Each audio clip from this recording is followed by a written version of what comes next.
DD Kisan, മാറുന്ന ഭാരതത്തിന്റെ അഭിമാനം.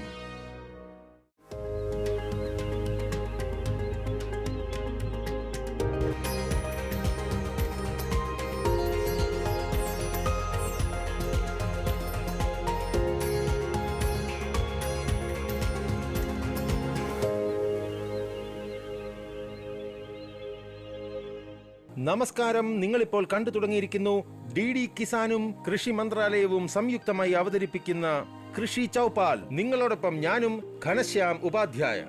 അടൽ ബിഹാരി വാജ്പേയി പറഞ്ഞിട്ടുണ്ട്, ഭാരതം വെറും ഒരു തുണ്ട് ഭൂമിയല്ല. നമ്മുടെ ഈ ഭൂമി ഒരു ആരാധനയുടെ മണ്ണാണ്, ഭക്തിയുടെ മണ്ണാണ്. ഇത് തർപ്പണത്തിന്റെ ഭൂമിയാണ്, അർപ്പണത്തിന്റെ ഭൂമിയാണ്. ഇവിടുത്തെ ഓരോ നദിയും ഗംഗയാണ്, പിന്നെ ഓരോ കല്ലും ശങ്കരനാണ്. ഈ മണ്ണിനെ കൂടുതൽ മനോഹരമാക്കുന്നത് നമ്മുടെ കർഷക സഹോദരങ്ങളുടെ അധ്വാനമാണ്. അവരെ നിരന്തരം പിന്തുണയ്ക്കുമെന്ന് പ്രതിജ്ഞയെടുത്തത് വേറെ ആരുമല്ല, നമ്മുടെ ബഹുമാനപ്പെട്ട പ്രധാനമന്ത്രി ശ്രീ നരേന്ദ്രമോദിയാണ്. കർഷകരുടെ ജീവിതത്തിൽ ഒരു വെല്ലുവിളിയും ഉണ്ടാകില്ലെന്ന് ഉറപ്പാക്കാൻ അദ്ദേഹം ആഗ്രഹിക്കുന്നു. ഈ വാഗ്ദാനം പാലിക്കുന്നതിന് നമ്മളും ഒരു കൈ സഹായം നൽകുന്നു. അതുകൊണ്ട് ഇന്ന് ഒരിക്കൽ കൂടി നമുക്ക് ആരംഭിക്കാം കൃഷി ചൗപാൽ നിങ്ങളുടെ കരഘോഷത്തോടെ.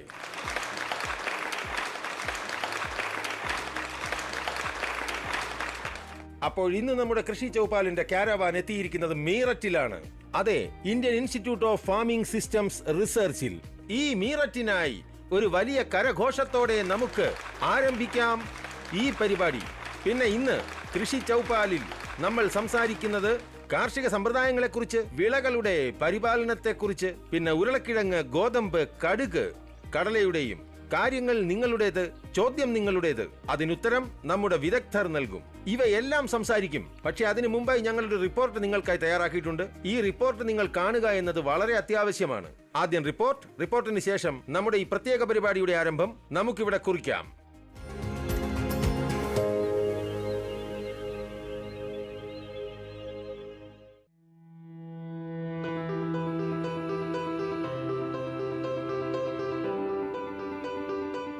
കൃഷിയിൽ റാബി വിളകൾക്ക് പ്രത്യേക പ്രാധാന്യമുണ്ട്. ഗോതമ്പ്, കടുക്, റായ്, ചണവിത്ത്, ഉരുളക്കിഴങ്ങ്, കടല, പച്ചപ്പയർ, ചുവന്ന പയർ എന്നിവ ഉൾപ്പെടുന്നു. കർഷകർ ഈ വിളകൾ വലിയ തോതിൽ കൃഷി ചെയ്യുന്നു. എന്നാൽ നല്ല വിളവ് ലഭിക്കുന്നതിന് വിളകൾക്ക് മികച്ച പരിപാലനം ആവശ്യമാണ്. വളമിടുക, ജലസേചനം നടത്തുക, പോഷകങ്ങൾ കൊടുക്കുക എന്നിവ ഉൾപ്പെടെ കാർഷിക പരിപാലനത്തിൽ നിരവധി ഘടകങ്ങളുണ്ടെന്ന് ഞങ്ങൾ നിങ്ങളോട് പറയട്ടെ. ഏറ്റവും ആദ്യം നമുക്ക് സംസാരിക്കാം റാബി വിളകളുടെ രാജാവായ ഗോതമ്പിനെ കുറിച്ച്. ഗോതമ്പ് കൃഷിയിൽ കളനിയന്ത്രണം വളരെ പ്രധാനമാണ്. ഗോതമ്പ് കൃഷിയിലെ കള പറിക്കുന്നത് വിളചക്രത്തിൽ അടുത്തതായി എന്താണ് വരുന്നത് എന്നതിനെ ആശ്രയിച്ചിരിക്കുന്നു. സാധാരണയായി ഭക്ഷ്യധാന്യങ്ങളുടെ വിളചക്രത്തിൽ കളകൾ ഒരു വലിയ പ്രശ്നമാണ്. ഈ വിള ചക്രത്തിൽ രണ്ട് പ്രധാന കളകളുണ്ട്: ഗുല്ലിദണ്ഡ അഥവാ കാട്ടുജീരകം, കൂടാതെ ജംഗ്ലി പാലക്. കള പ്രതിരോധത്തിനായി വിളചക്ര രീതി സ്വീകരിക്കണം. മാഹു, ചേപ്പ എന്നിവയിൽ നിന്ന് സംരക്ഷണം ലഭിക്കുന്നതിന് ഗോതമ്പ് കൃഷിയിൽ കീടനിയന്ത്രണം ആവശ്യമാണ്. കടുക് വിളകൾക്കും കീടനിയന്ത്രണം ആവശ്യമാണ്. കടുകിന് വളപ്രയോഗവും ആവശ്യമാണ്. നല്ല വിളവ് ലഭിക്കാൻ ഹെക്ടറിന് 80 മുതൽ 50 കിലോഗ്രാം വരെ നൈട്രജൻ, ഫോസ്ഫറസും പൊട്ടാസ്യം എന്നിവ നൽകുക. കടലയ്ക്ക് ജലസേചനം ആവശ്യമാണ്. മുളച്ച് 45 മുതൽ 60 ദിവസം വരെ കഴിഞ്ഞാൽ ആദ്യ ജലസേചനവും കടുക് കായ്ക്കുന്ന സമയത്തിന് ശേഷം രണ്ടാമത്തെ ജലസേചനവും നൽകുന്നതാണ് കൂടുതൽ ഗുണം ചെയ്യുക. കടലയിൽ പൂവിട്ടുകൊണ്ടിരിക്കുന്ന അവസ്ഥയിൽ വളപ്രയോഗം നടത്തരുത്. കടലവിളയ്ക്ക് പോഷകങ്ങൾ നൽകണം. അതുപോലെ ചുവന്ന പയറിൽ മാഹു അഥവാ മുഞ്ഞ കീടങ്ങളും വിളവു വാടുന്ന രോഗങ്ങളും തടയണം. വിളയുടെ പതിവ് പരിശോധന നടത്തുകയും കീട സർവേ നടത്തി മുഞ്ഞയ്ക്ക് മരുന്ന് അല്ലെങ്കിൽ കിസാൻ മിത്ര പോലുള്ള കീടനാശിനി തളിക്കണം. ചുവന്ന പരിപ്പ് വിളകൾക്കും കള നിയന്ത്രണം ആവശ്യമാണ്. രാസവളങ്ങൾ തളിക്കുന്നതിന് മുൻപ് ഒരു കൃഷി വിദഗ്ധനെ സമീപിക്കുന്നത് നല്ലതായിരിക്കും.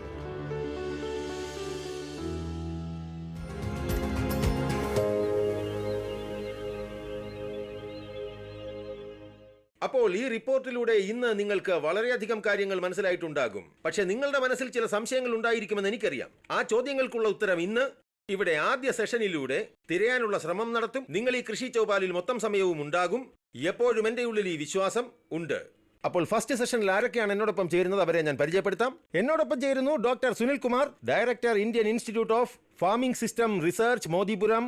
ഡോക്ടർ സുനിൽ, അങ്ങേക്ക് വളരെ സ്വാഗതം ഞങ്ങളുടെ ഷോയിലേക്ക്. നമ്മുടെ രണ്ടാമത്തെ അതിഥി എന്നോടൊപ്പം ചേരുകയാണ് വിനോദ് സൈനി, പുരോഗമന കർഷകനാണ്. വിനോദ് ജി, വളരെ കാര്യങ്ങൾ അങ്ങയോട് സംസാരിക്കാനുണ്ട്. എന്നോടൊപ്പം ചേരുന്നു ഉദം സിംഗ് ജി, പുരോഗമന കർഷകനാണ്. വളരെ കാര്യങ്ങൾ, ഒരുപാട് ചോദ്യങ്ങൾ, ഉത്തരങ്ങൾ നിരന്തരം ഈ സെഷനിൽ ഉണ്ടാകും. ഏറ്റവും ആദ്യം ഞാൻ അങ്ങയുടെ അടുത്തേക്ക് വരാൻ ആഗ്രഹിക്കുകയാണ്.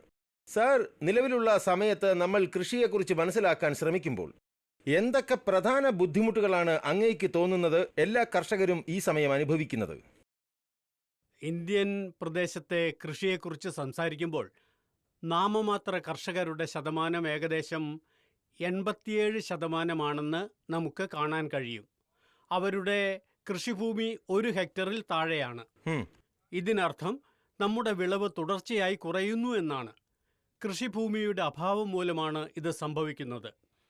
രണ്ടാമതായി, കൃഷിച്ചെലവ് വർദ്ധിക്കുന്നു. കൃഷിക്ക് വേണ്ട മറ്റ് ഇൻപുട്ടുകൾ വാങ്ങാൻ നമ്മൾ വിപണിയെ ആശ്രയിക്കുന്നതിനാൽ കൃഷിച്ചെലവ് വർദ്ധിച്ചുകൊണ്ടിരിക്കുകയാണ്.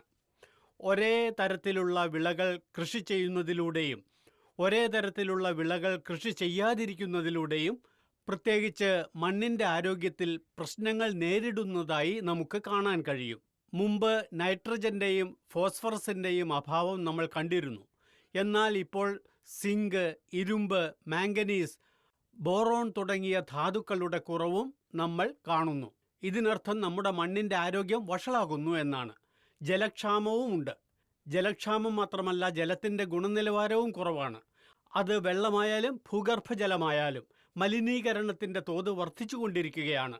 കാലാവസ്ഥാ വ്യതിയാനം ഇന്ത്യയിൽ മാത്രമല്ല, ലോകത്തിൽ എല്ലായിടത്തും സംഭവിച്ചുകൊണ്ടിരിക്കുകയാണ്. എല്ലാ മേഖലകളിലും ഇത് കാണപ്പെടുന്നു. പ്രത്യേകിച്ച് കാർഷിക മേഖലയിൽ കാലാവസ്ഥാ വ്യതിയാനം നമ്മുടെ നാമമാത്ര കർഷകരെയാണ് കൂടുതൽ ബാധിക്കുന്നത്.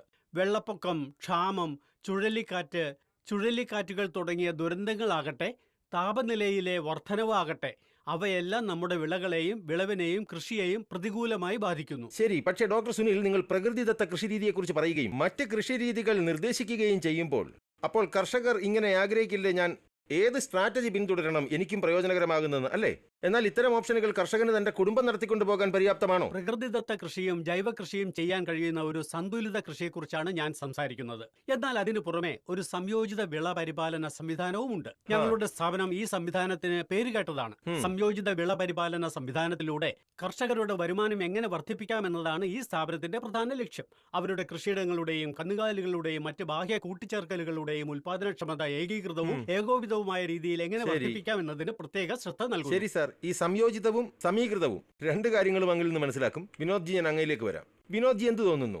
ഏത് മോഡ്യൂളിലാണോ നമ്മൾ പ്രവർത്തിക്കുന്നത്? ഏത് വിധത്തിലാണ് കർഷകർ ജോലി ചെയ്യുന്നത്? ഏത് രീതികളാണ്, ഏത് ശ്രമങ്ങളാണ് കർഷകർ നടത്തേണ്ടതായിട്ടുള്ളത്? ചിലതൊക്കെ ഒഴിവാക്കേണ്ടതാണ്. അങ്ങ് സ്വീകരിക്കുന്നവ അങ്ങ് എല്ലാ കർഷകർക്കുമായി പറയാൻ ആഗ്രഹിക്കുന്നത്? ഈ സമയം TV-യിൽ കാണുന്നുണ്ട്, അവർ നമ്മളുടെ ചോപ്പാലിൽ പങ്കെടുക്കുന്നു. എന്ത് ശ്രമങ്ങളാണ് അങ്ങ് വ്യത്യസ്തമായി ചെയ്തത്? സംയോജിത കൃഷിരീതിയിൽ ഞങ്ങൾ 3 തലങ്ങളിൽ പ്രവർത്തിച്ചിട്ടുണ്ട്. ഒന്നാമതായി, പശുവിൻ ചാണകം, ഗോമൂത്രം അല്ലെങ്കിൽ കാർഷിക വ്യവസ്ഥയുടെ മറ്റേതെങ്കിലും അവശിഷ്ടങ്ങൾ പോലുള്ള കാർഷിക വ്യവസ്ഥയിൽ നിന്ന് തന്നെ ലഭിക്കുന്ന മാലിന്യമോ അവശിഷ്ടമോ മണ്ണിരകളുടെ സഹായത്തോടെ റീസൈക്കിൾ ചെയ്യുകയും നമ്മുടെ വിളകളുടെ ഉൽപ്പാദനത്തിനായി ഉപയോഗിക്കുകയും ചെയ്യുന്നു. ഇത് വിപണിയിൽ നിന്ന് നമ്മൾ വാങ്ങിയിരുന്ന രാസവളങ്ങൾ വാങ്ങുന്നതിനുള്ള ചെലവ് കുറയ്ക്കുകയും നമ്മുടെ വിളകളുടെ ഉൽപ്പാദനം വർദ്ധിപ്പിക്കുകയും ചെയ്യുന്നു. അതോടൊപ്പം നമ്മുടെ മണ്ണിൻ്റെ ആരോഗ്യവും മെച്ചപ്പെടുത്തുന്നു. രണ്ടാമത്തെ തലം അസോജ് കരിമ്പ് കൃഷി ചെയ്യുന്നു എന്നതാണ്. ഞങ്ങൾ സാധാരണയായി 2-3 ഏക്കർ സ്ഥലത്ത് കൃഷി ചെയ്യുന്നു. അപ്പോൾ ഈ വയലുകളിൽ ഞങ്ങൾ ചെയ്യുന്നത് കരിമ്പിൻ ചെടികളുടെ നിരകൾക്ക് നടുവിൽ പരിപ്പ്, കടല അല്ലെങ്കിൽ പച്ചക്കറികൾ കൃഷി ചെയ്യുക എന്നതാണ്. അധിക കൃഷിയിലൂടെയുള്ള വരുമാനത്തിലൂടെ പ്രധാന വിളയുടെ ചെലവ് ഞങ്ങൾക്ക് വഹിക്കാൻ കഴിയും. പയർ വർഗ്ഗങ്ങളിൽ നിന്ന് ഞങ്ങൾക്ക് വരുമാനം ലഭിക്കുന്നു. പ്രധാന വിളയുടെ മുഴുവൻ ചെലവും ആ പണം കൊണ്ടാണ് നികത്തുന്നത്. മൂന്നാമതായി, ഞങ്ങളുടെ കൃഷിയിടത്തിൽ വളരെ നല്ല ഒരു കാര്യം ചെയ്യുന്നുണ്ട്. അതാണ് കാർഷിക ഉത്പാദക സംഘങ്ങൾ. FPO എന്നറിയപ്പെടുന്ന കർഷകരുടെ സംഘടനകൾ നമുക്കുണ്ട്. ഇതിൽ 813 അംഗങ്ങളുണ്ട്. നെല്ല്, കരിമ്പ്, കടുക് എന്നിവയിൽ ഏത് വിള കൃഷി ചെയ്താലും ഞങ്ങൾ അവ സംസ്കരിച്ച് അവയുടെ മൂല്യം കൂട്ടി പായ്ക്ക് ചെയ്ത് ആഭ്യന്തര അന്താരാഷ്ട്ര വിപണികളിൽ വിൽക്കുന്നു. അങ്ങനെ ഞങ്ങൾ കർഷകർക്ക് നേരിട്ടുള്ള നേട്ടങ്ങൾ ലഭിക്കുന്നു. അപ്പോൾ സംയോജിത കൃഷിയെക്കുറിച്ചാണ് പറഞ്ഞത്. പക്ഷേ വേദിയിലുള്ളതിനേക്കാൾ വേദിക്ക് താഴെ ഇരിക്കുന്ന എന്റെ സുഹൃത്തുക്കൾ അവർ വളരെ പ്രതീക്ഷയിലാണ് ഇരിക്കുന്നത്. അവരുടെ മനസ്സിൽ എന്തായിരിക്കും? കപിൽജി എന്നോടൊപ്പം ചേരുന്നു താഴെ നിന്നും. കപിൽജി, സത്യത്തിൽ എന്ത് ചോദ്യമാണ് അങ്ങയുടെ മനസ്സിലുള്ളത് ഡോക്ടർ സുനിലിനോട് ചോദിക്കുന്നതിനായി? മറ്റുള്ളവരോട് ഞാൻ ചോദിക്കുകയാണ്. ഈ സംയോജിത കൃഷിയുടെ ഒരു നല്ല ഉദാഹരണം വിനോദ്ജി ഇപ്പോൾ പറഞ്ഞു. സർ, ഈ സംയോജിത കൃഷി രീതിയിൽ ഏത് കൃഷി രീതിയാണ് കൂടുതൽ ലാഭം തരുന്നതെന്ന് അറിയാൻ താല്പര്യമുണ്ട്. വിനോദ്, സംയോജിത കൃഷിയുടെ പ്രശ്നം കർഷകന് പരിമിതമായ ഭൂമിയോ വിഭവങ്ങളോ ഉള്ളതാണ്. കൃഷിയുടെ ഘടകങ്ങൾ അത് വിള ഉൽപാദനം, കാലിത്തീറ്റ ഉൽപാദനം, പഴ ഉൽപാദനം അല്ലെങ്കിൽ കന്നുകാലി വളർത്തൽ, ക്ഷീരകൃഷി അല്ലെങ്കിൽ മത്സ്യകൃഷി എന്നിവ ആകാം. ഇവയെല്ലാം നിങ്ങളുടെ 4-5 പേരടങ്ങുന്ന കുടുംബത്തിന് പോഷകാഹാരവും വളവും ഉറപ്പാക്കുന്ന വിധത്തിൽ നടത്തണം. കുടുംബത്തിലേക്ക് ആവശ്യമായ പഴങ്ങൾ, പച്ചക്കറികൾ, മാംസം, മത്സ്യം എന്നിവ ദൈനംദിന ഉപഭോഗത്തിനായി വിളവെടുക്കാൻ കഴിയും. അത് കഴിഞ്ഞ് അതിൽ നിന്ന് ലഭിക്കുന്ന അധിക ഉൽപ്പന്നങ്ങൾ വിപണിയിൽ വിൽക്കാൻ കഴിയും. രണ്ടാമത്തെ ഏറ്റവും പ്രധാനപ്പെട്ട കാര്യം സാനി ജി ഇതിനകം സൂചിപ്പിച്ചതുപോലെ വിഭവ പുനരുപയോഗമാണ്. ഇത് സംയോജിത കൃഷിയുടെ ഒരു പ്രധാന ഘടകമാണ്. ഇവിടെ ഒന്നും പാഴാകുന്നില്ലെന്ന് ഉറപ്പാക്കാൻ പ്രത്യേക ശ്രദ്ധ നൽകണം. ഇതിനെ വേസ്റ്റ് ടു വെൽത്ത് എന്ന് വിളിക്കുന്നു. ഇവിടെ ഒരു വിഭവം മറ്റൊരു വിളചക്രത്തിനോ മറ്റൊരു പ്രവർത്തനത്തിനോ പ്രധാനമാണ്.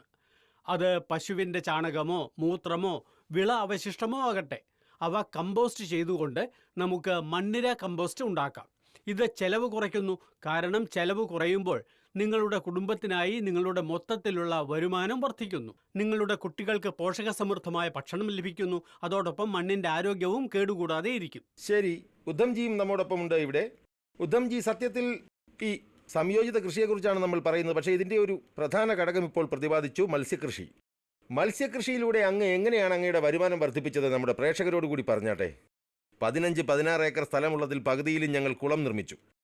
അത് ശരി. ബാക്കിയുള്ള പകുതി ഭൂമിയിൽ പരമ്പരാഗതമായ കൃഷിക്കാണ് ഉപയോഗിക്കുന്നത്. ആ പകുതി ഭൂമിയിൽ നമ്മുടെ സർക്കാരാണ് കുളം നിർമ്മിച്ചു തന്നത്. മത്സ്യമുട്ടകൾക്കായി സർക്കാർ ഞങ്ങൾക്ക് പണം തന്നു. ഞങ്ങൾ സ്വയം അതിൽ അധ്വാനിച്ചു. ഇതോടൊപ്പം ഞങ്ങൾ കന്നുകാലി വളർത്തൽ നടത്തുന്നുണ്ട്. ആ കന്നുകാലികളുടെ ചാണകത്തിൽ മറ്റു പല വസ്തുക്കളും കലർത്തി ഞങ്ങൾ മത്സ്യത്തിനായി തീറ്റയുണ്ടാക്കി. അതാണ് ഞങ്ങൾ തയ്യാറാക്കി അവയ്ക്ക് കൊടുത്തുകൊണ്ടിരുന്നത്.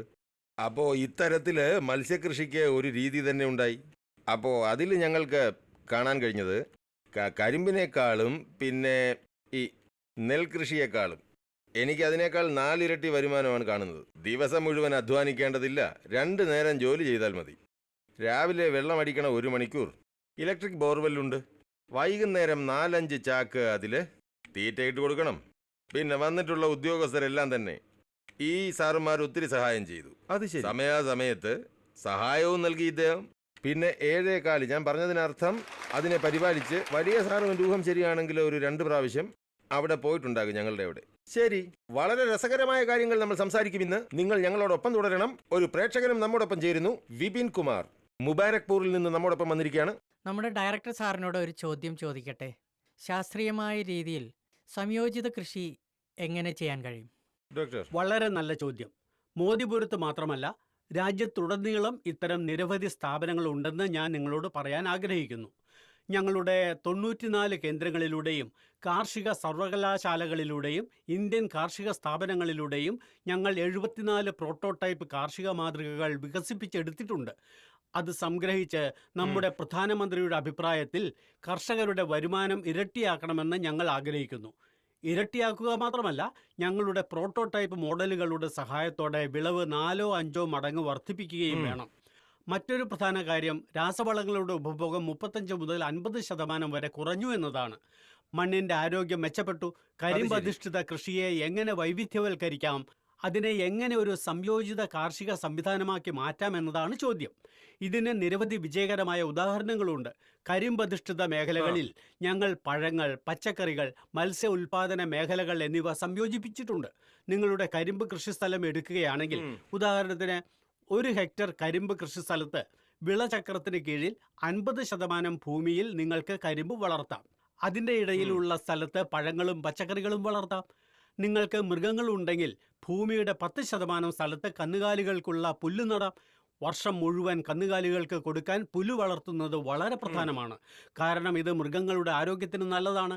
കരിമ്പിൻ്റെ ഉൽപ്പാദനത്തിനും ഇത് നല്ലതാണ്. ഇത്തരത്തിലുള്ള കാർഷിക ഏകോപനം നടത്തുന്നതിലൂടെ കർഷകൻ്റെ ആവശ്യങ്ങൾ, പ്രത്യേക കൃഷി സാഹചര്യങ്ങൾ, വിപണി എന്നിവയ്ക്ക് അനുസൃതമായി നമുക്ക് ഈ വശങ്ങളെല്ലാം സംയോജിപ്പിക്കാൻ കഴിയും.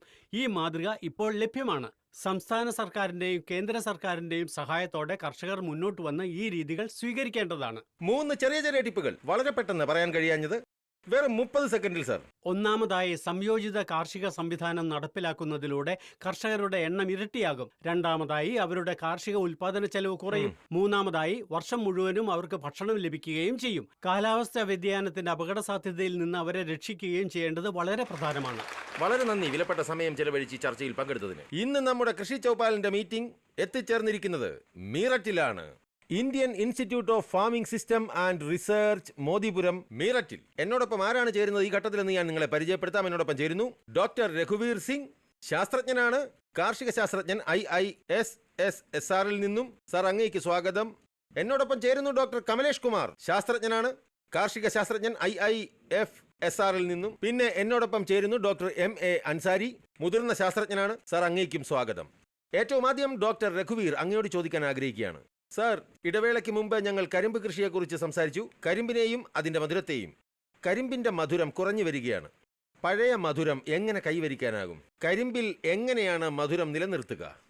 എല്ലാ കർഷക സഹോദരങ്ങൾക്കും നമസ്കാരം. സാർ പറഞ്ഞതിനോട് ഞാൻ പൂർണ്ണമായും യോജിക്കുന്നു. കഴിഞ്ഞ കുറച്ച് വർഷങ്ങളായി കരിമ്പിൻ്റെ മധുരം കുറഞ്ഞു വരികയാണ്. ഒരുതരം കരിമ്പിനെ മാത്രം ആശ്രയിക്കരുതെന്ന് ഞങ്ങൾ കർഷകരോട് അഭ്യർത്ഥിക്കുന്നു. ദയവായി COLK 14201, CO 15023, CO 9014, CO 0118 പോലുള്ള ഏറ്റവും പുതിയ തരം കരിമ്പ് കൃഷി ചെയ്യുക. കൂടാതെ കർഷകർ ഏപ്രിൽ 15 മുമ്പ് വിത്ത് വിതയ്ക്കൽ പൂർത്തിയാക്കണം. കാരണം കഴിഞ്ഞ 2-3 വർഷമായി താപനില ഏറെ വർദ്ധിച്ചു. ചൂട് കൂടുന്നതിനനുസരിച്ച് കരിമ്പിൻ്റെ വലിപ്പം കുറയുന്നു. കീടങ്ങൾക്കും രോഗങ്ങൾക്കുമെതിരെ ഇതിന് പ്രതിരോധശേഷി ഉണ്ടാകില്ല.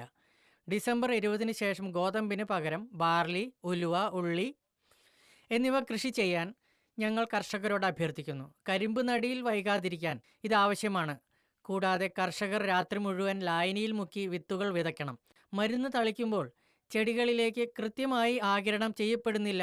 കൂടാതെ മണ്ണ് ശുദ്ധീകരിക്കാൻ അവർ ട്രൈക്കോഡെർമ ഉപയോഗിക്കണം. പ്രത്യേകിച്ച് ചെറിയ ചെടികൾക്ക് പരിശോധനയ്ക്ക് ശേഷം അവർ പതിവായി ട്രൈക്കോ കാർഡ് പ്രയോഗിക്കണം. കൂടാതെ വളങ്ങളും വെള്ളവും സന്തുലിതമായി ഉപയോഗിക്കാൻ കർഷകരോട് അഭ്യർത്ഥിക്കുക.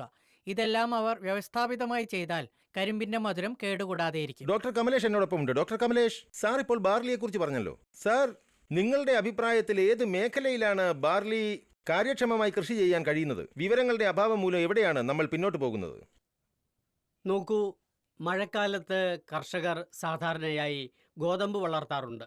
എന്നാൽ വെള്ളത്തിൻ്റെ അഭാവമുള്ള പ്രദേശങ്ങളിലോ ജലസേചനത്തിന് വെള്ളമില്ലാത്ത പ്രദേശങ്ങളിലോ ഗോതമ്പിന് പകരമായി ബാർലി കൃഷി ചെയ്യാം. മാത്രമല്ല, മണ്ണിനെക്കുറിച്ച് പറയുകയാണെങ്കിൽ വ്യത്യസ്ത തരം മണ്ണിൽ ബാർലി കൃഷി ചെയ്യാം. പ്രത്യേകിച്ച് ഉയർന്ന ലവണാംശമുള്ള മണ്ണിൻ്റെ കാര്യത്തിൽ അത്തരം സാഹചര്യങ്ങളിൽ ബാർലി വളരെ എളുപ്പത്തിൽ കൃഷി ചെയ്യാം. കൂടാതെ വെള്ളം, മണ്ണ് എന്നിവയ്ക്ക് കുറവുകൾ ഉണ്ടെങ്കിൽ, മണ്ണ് മണൽ നിറഞ്ഞതാണെങ്കിൽ, മണ്ണ് വിണ്ടുകീറിയതോ ദുർബലമോ ആണെങ്കിൽ, മണ്ണിൽ പോഷകങ്ങളുടെ അഭാവമുണ്ടെങ്കിൽ അത്തരം മണ്ണിലും ബാർലി എളുപ്പത്തിൽ കൃഷി ചെയ്യാം.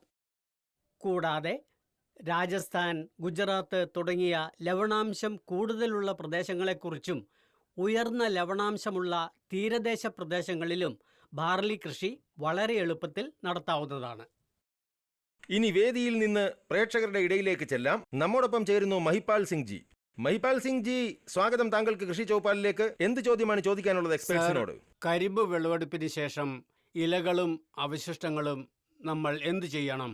കരിമ്പ് വിളവെടുപ്പിന് ശേഷം ഇലകളുടെയും അവശിഷ്ടങ്ങളുടെയും 1 മുതൽ 2% മാത്രമേ വയലിൽ അവശേഷിപ്പിക്കാവൂ എന്ന് കർഷകരോട് പറയാൻ ഞാൻ ആഗ്രഹിക്കുന്നു. മുമ്പ് കർഷകർ അവ കത്തിച്ചിരുന്നു, എന്നാൽ ഇപ്പോൾ അതിന് നിരോധനമുണ്ട്.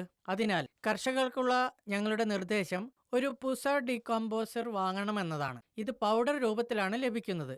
ഒരു ഏക്കറിന് വേണ്ട ഒരു ബോക്സ് 100 മുതൽ 200 രൂപയ്ക്ക് ലഭ്യമാണ്. നിങ്ങൾ അത് കൊണ്ടുവന്ന് ഏതെങ്കിലും സ്പ്രേ മെഷീനിൽ വെള്ളം ചേർത്ത് തളിക്കണം.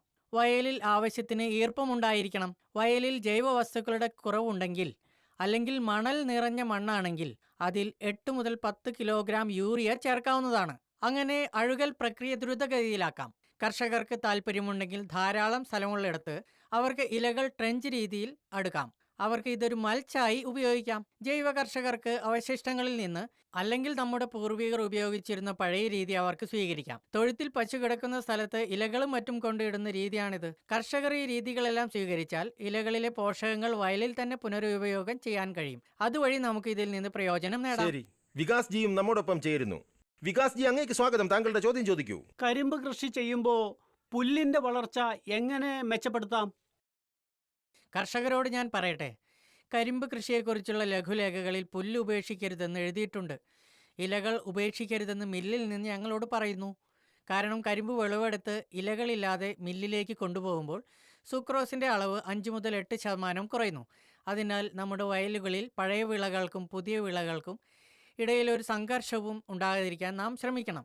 ഇതിനായി കരിമ്പിന് അനുകൂലമായ സാഹചര്യം നൽകരുത്, കരിമ്പിന് പ്രതികൂലമായ സാഹചര്യം നൽകരുത്. അനുകൂലമായതോ പ്രതികൂലമായതോ ആയ സാഹചര്യത്തിൽ നമ്മുടെ കുട്ടികളെ വിവാഹം കഴിപ്പിക്കുന്നതിന് സമാനമാണിത്. ഇക്കാര്യത്തിലും സമാനമാണ്. കരിമ്പ് അനുകൂലമായ സാഹചര്യത്തിലോ പ്രതികൂലമായ സാഹചര്യത്തിലോ ആയിരിക്കാം. വയലുകളിൽ കൂടുതൽ വെള്ളവും വളവും പ്രയോഗിക്കരുത്, കീടങ്ങളില്ലെന്നും കരിമ്പിനിലകൾ നീക്കം ചെയ്യരുതെന്നും ഉറപ്പാക്കുക. അതുവഴി പഴയ വിളയ്ക്കും പുതിയ വിളയ്ക്കും ഇടയിൽ ഒരു സംഘർഷവും ഉണ്ടാകില്ലെന്ന് ഉറപ്പാക്കുക. ഈ രീതിയിൽ നമുക്ക് മികച്ച വിളവ് ലഭിക്കും, മില്ലിന് കൂടുതൽ വീണ്ടെടുക്കൽ ലഭിക്കും. ദയവായി ഈ കാര്യങ്ങൾ മനസ്സിൽ വയ്ക്കുക. ഡോക്ടർ അൻസാരി, റബി വിളകളുടെ രാജാവാണ് ഗോതമ്പ്. കള അതിന്റെ വളർച്ചയെ സാരമായി ബാധിക്കുന്നുണ്ട്. സർ, എങ്ങനെ മാനേജ് ചെയ്യും? ഇത് നിങ്ങൾ വളരെ നല്ല ചോദ്യമാണ് ചോദിച്ചത്. നിങ്ങൾക്ക് കാണാൻ കഴിയും, ഇപ്പോൾ നമ്മളുടെ വയലുകളിൽ ഗോതമ്പ് തഴച്ച് വളരുകയാണ്. അതിപ്പോൾ വിളഞ്ഞിട്ടില്ല. ഇതിൽ പ്രധാനമായും 2 രീതിയിലുള്ള കളകളാണ് നമുക്ക് കാണാൻ കഴിയുന്നത്. ഒന്ന് വീതി കുറഞ്ഞ ഇലകളുള്ളത്, ഒന്ന് വീതി കൂടിയ ഇലകളുള്ളത്. വീതി കുറഞ്ഞ ഇലകളുള്ളതിൽ നമ്മൾ വിളിക്കുന്നത് അതിനെ ഗുള്ളി ദണ്ഡ അല്ലെങ്കിൽ കാട്ടുജീരകം എന്ന് പറയുന്നു. പിന്നെ വീതിയുള്ള ഇലകളിലാണെങ്കിൽ ജംഗ്ലി പാലക്കെന്ന് പറയുന്നത് അതാണ് കാണപ്പെടുന്നത്. ഇവ രണ്ടിനെയും കൺട്രോൾ ചെയ്യുന്നതിനായി വളരെ അധികം മോളിക്യൂൾസ് ഉണ്ട്. അതിപ്പോൾ മാർക്കറ്റിൽ അവൈലബിൾ ആണ്. അതെല്ലാം അത് റിസർച്ച് ആയി കഴിഞ്ഞു, അത് ഡെവലപ്പ് ആയി കഴിഞ്ഞിരിക്കുകയാണ്.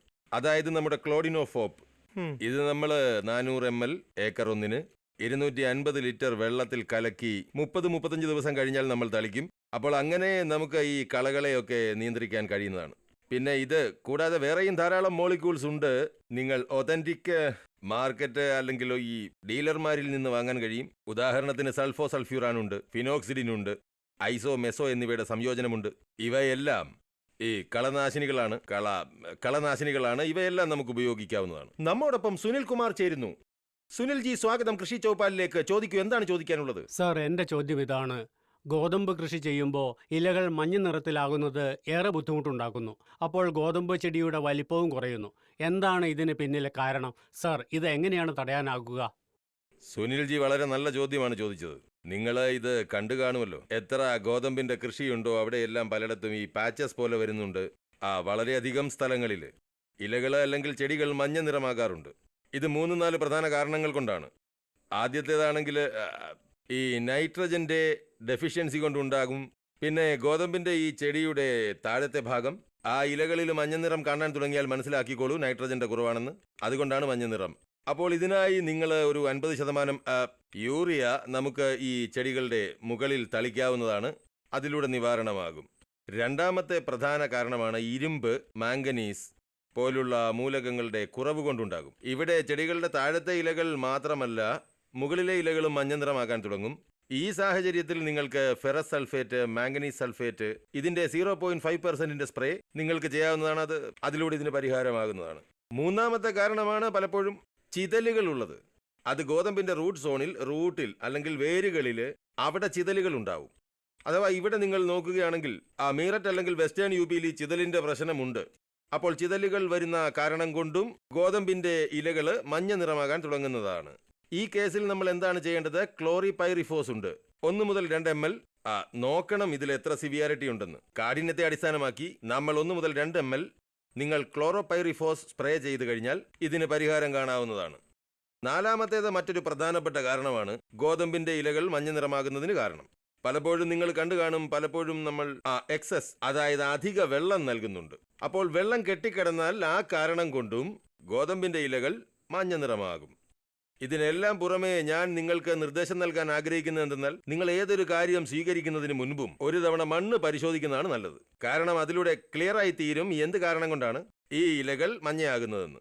ശരി, എങ്കിലും കമലേഷ് ജി, നമ്മുടെ ഈ ബാർലിയുടെ 2 ഇനങ്ങളുണ്ടല്ലോ, അവ ഏതൊക്കെയാണ്? അതിന്റെ ഗുണങ്ങൾ എന്തൊക്കെയാണ്? സാർ, സമയം ഒരല്പം കുറവാണെങ്കിലും ചുരുക്കത്തിലൊന്ന് വിശദമായി പറയൂ. ശരി. ബാർലിയുടെ 2 ഉദ്ദേശമുള്ള ഇനങ്ങളെക്കുറിച്ച് പറയുകയാണെങ്കിൽ, ഇന്ത്യൻ കാർഷിക ഗവേഷണ സ്ഥാപനത്തിന്റെ സഹായത്തോടെ ഇത്തരം ചില ഇനങ്ങൾ വികസിപ്പിച്ചെടുത്തിട്ടുണ്ട്. ഇവിടെയുള്ള കർഷക സുഹൃത്തുക്കളോട് വേറെ ചില ഇനങ്ങൾ കൂടി പരാമർശിക്കാൻ ഞാൻ ആഗ്രഹിക്കുന്നു.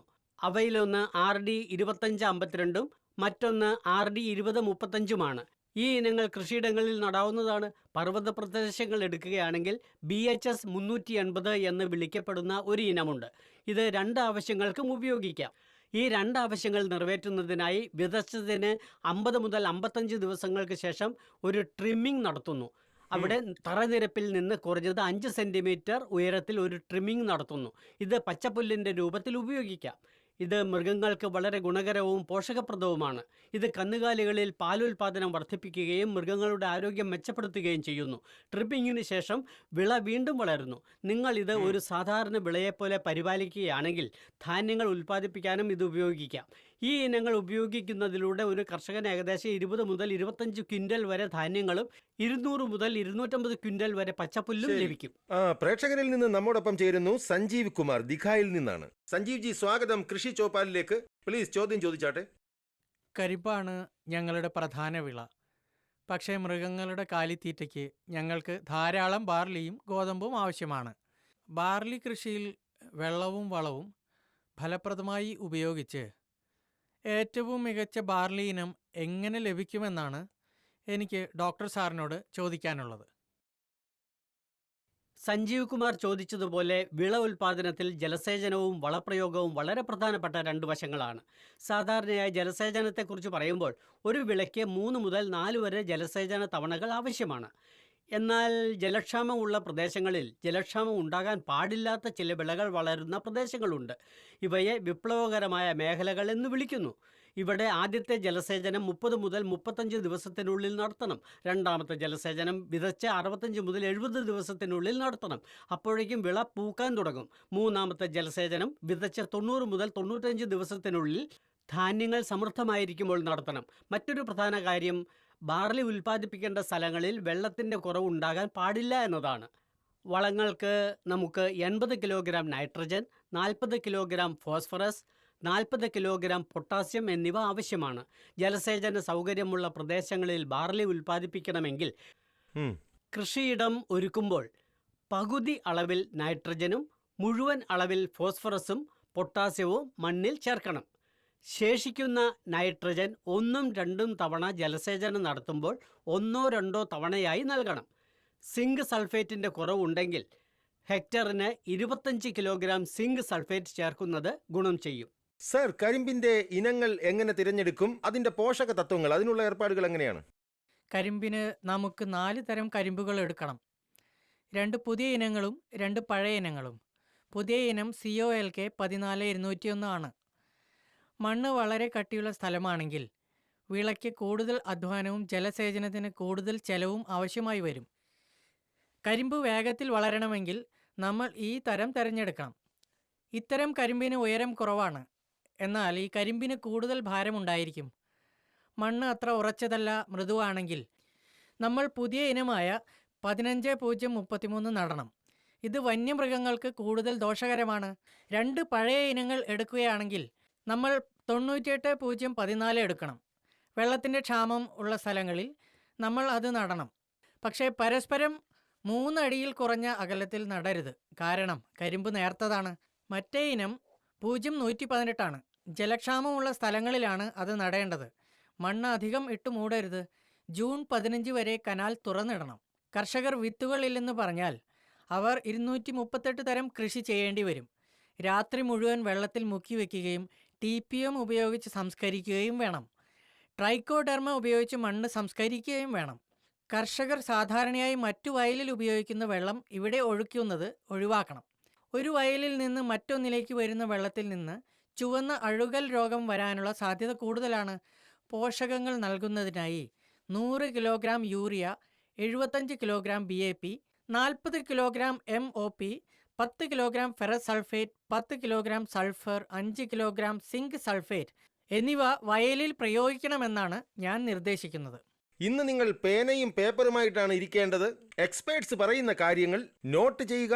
അഥവാ നോട്ട് ചെയ്തിട്ടില്ല എങ്കിൽ യൂട്യൂബ് വഴി നിങ്ങൾ ഈ പ്രോഗ്രാം കാണുകയാണെങ്കിൽ പരമാവധി കർഷകർക്ക് അത് ഷെയർ ചെയ്യുക. കാര്യം നിങ്ങൾക്ക് ഗുണമുള്ളതാണ്.